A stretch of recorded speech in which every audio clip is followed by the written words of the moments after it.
Isang mapagpalang araw po sa inyo mga kaibigan. Siyempre kung bago lang po kayo sa channel ko, pakilike and share nyo na po ang Chupay Official Vlog, lalong lalo na ating Alex Official Vlog. Pakilike and share nyo na rin po mga kaibigan.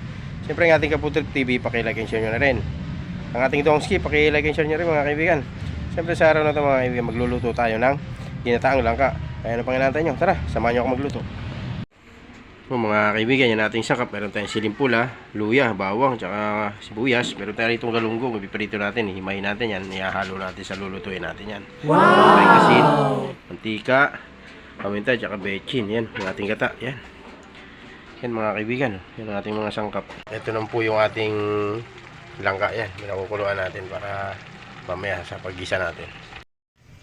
Yan mga kaibigan, yung ating pinagprituhan. Diyan natin tayo maggisa. Yan, gisa natin yung ating luya. Yan. Tsaka doon natin yung ating bawang. Yan. Sabay mo na yung sibuyas. Sabay-sabay na sila. Yan.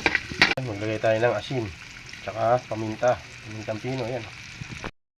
Nagisa na natin ng maayos yan mga kaibigan. Maglagay tayo ng gata. Yan. Puro gata natin yan.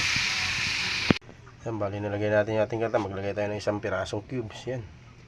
Tsaka bechin mga kaibigan, maglagay na rin tayo. Yan, haluin natin. Hihintayin na lang natin yung kumulo.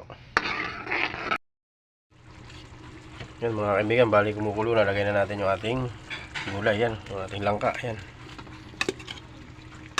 Yan mga kaibigan, bali haluin natin.